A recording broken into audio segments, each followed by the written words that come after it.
Hi, Charles County. Welcome to this episode of Let's Get Fiscal, our series on all things related to budget, finance, and spending and saving money here in Charles County. Joining us for this episode, as always, Jake Dyer from Fiscal and Admin Services. Thanks for being here, Jake. Thanks for having me. And we have a special guest, Sean Jacks, our Assistant Chief of Roads. Sean, thanks for being here. Thanks for having me. This episode is going to be all about snow removal here in Charles County and what it costs, how we pay for it, and how you can both support us in getting snow removed and also help us save some money in doing that. I would assume that there are two kinds of people listening and watching to this right now. There's the kind of people that are like, let's talk snow, I'm excited. And there are the people that are saying, I don't want anything to do with snow. So let's just do a quick poll. Jake, are you the more snow days better, bring on the snow, I want to have a party, or are you the keep this away? Keep the snow away. Okay. Sean?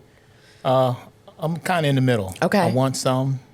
It provides necessary needs, and then not too much. I think I'm with you that I want it to be pretty, but I don't want it to impact my day-to-day. Like, I want to be able to look out and be like, oh, that's gorgeous, but I still need to be able to get places and do things, and I don't want to be inconvenienced. Absolutely. So, yeah, I'm like a fair weather snow person. And let me caveat why I say keep it okay. away. All right, go back. Go ahead. It's because I like the snow for those reasons, but the snow costs money.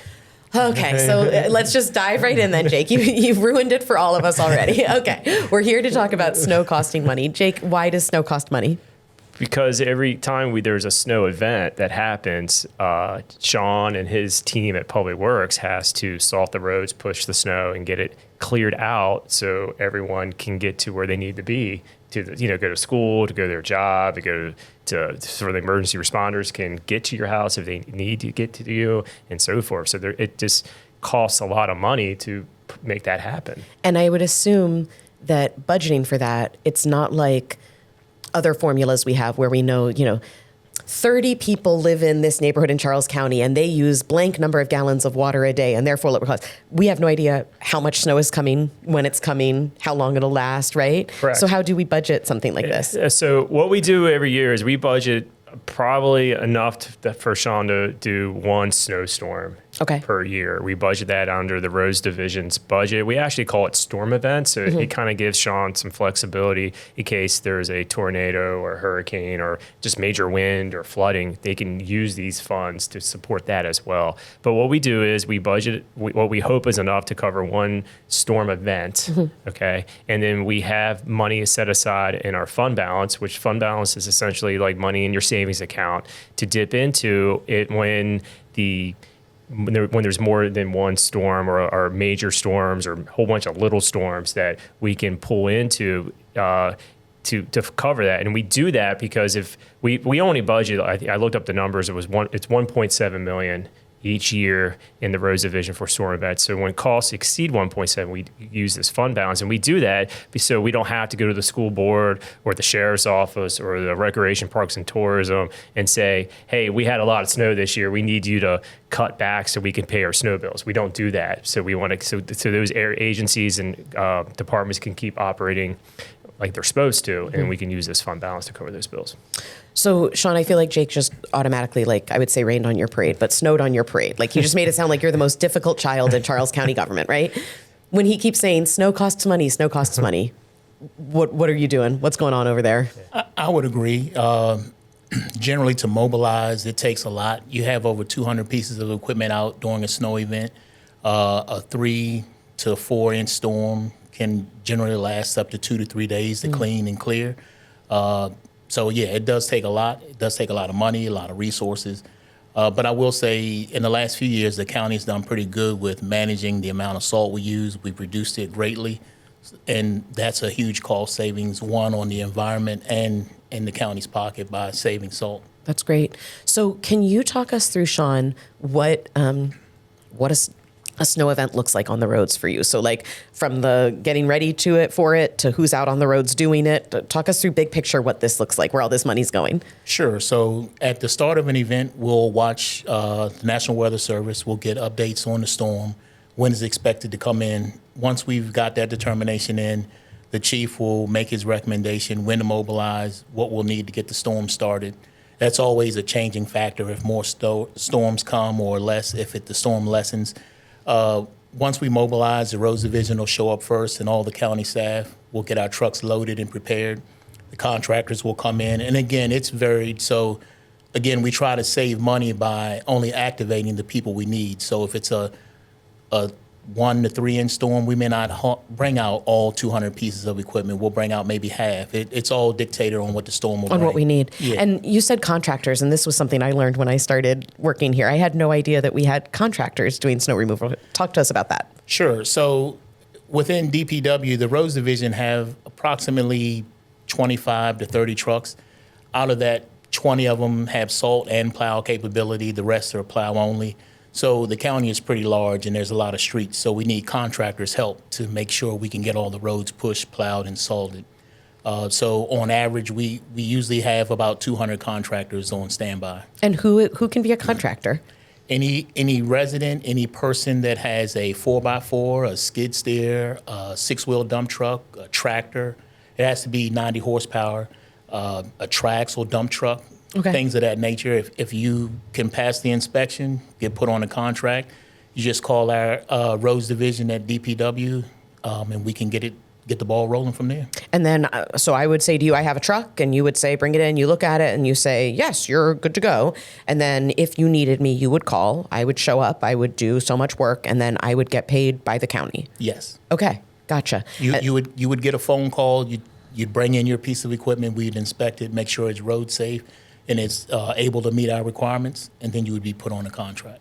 Excellent. It's very exciting to hear all the pieces involved in this. I just picture sitting at home and thinking like it's just magically going to happen. The road's going to clear, right? But it's not that easy. Yeah, it's a process. And I would do know every time they enter an agreement with the road contractor, it actually flows through an approval chain. Like I'm part of that approval chain to say yes, this contractor is now part of the snow piece. So I think there is an approval process as well. So. And then, Sean, talk to us, please, about how, again, I feel like there's two audiences listening to this or watching this, right? There's the people that are like, I hope there's snow. I want to get a contract. And then there's the people that are like, I want to save money. So talk to us first, I guess, in reverse order about the people who are at home like, I want to save this money. I do not want Charles County government dollars going to snow removal. What can residents do to reduce the cost that a storm happens, right? Sure. But what can we do to help?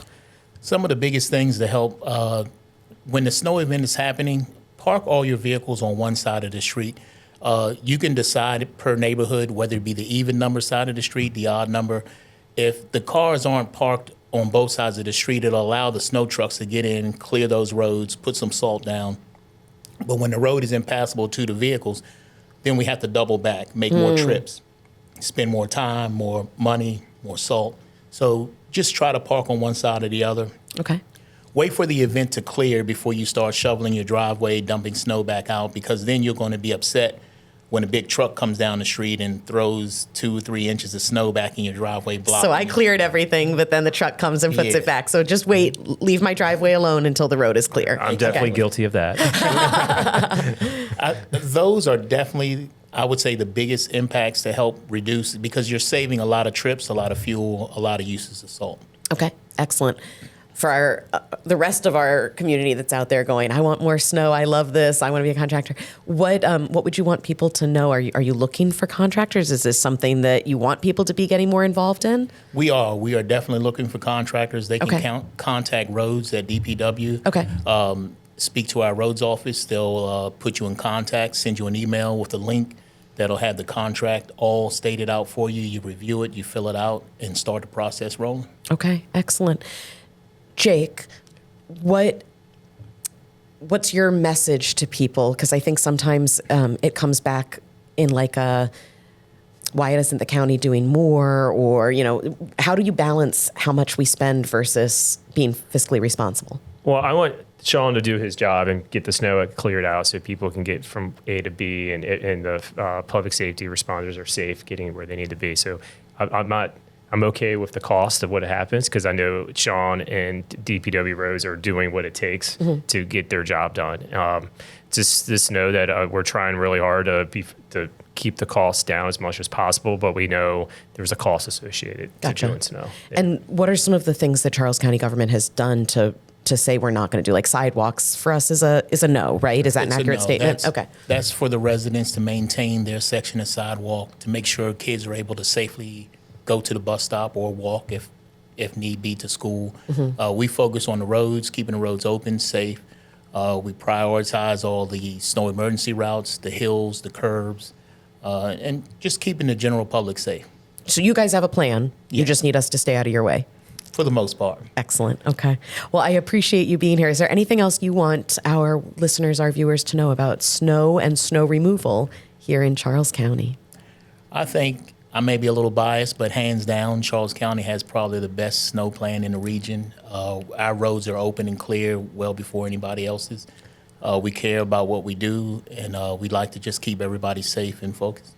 Awesome. Thank you. And I would second please. that, because there's times when I've been on a county road and it's nice, and then when I get on a road that I know the state is in charge of, it's a little different. Or if I go to a different county. So I agree with Sean's assessment. That our county roads are the bomb.com. Yes. We're not saying anything else about anybody. We're just saying ours are the best. Absolutely. Awesome. Sean Jack's our assistant chief of roads, our assistant chief of roads. Yeah, I got your title right. Thanks so much for being here today. I really appreciate it. Jake, thanks for stopping in. And I hope that it's a good balance for us all this year, right? Enough snow to be pretty and beautiful and not so much to... Yeah, Sean and I were worried that maybe we might be jinxing this with having this conversation, but hopefully. So what are all the things we have to wear our pajamas right side out? No inside out pajamas, right? All of the rules. I feel like there are kids listening to this right now that are just crying. So hopefully we can find something that matters for all of our community. Thank you both so much for being here. Thank you so much for tuning in for this episode of Let's Get Fiscal, so that you know how money gets allocated for and spent on snow removal here in Charles County. If you want to go back and listen to any of our other episodes, they're all available. And of course, there'll be more content coming to you in the new year. Thanks so much, Charles County. Take care, stay safe, and stay engaged.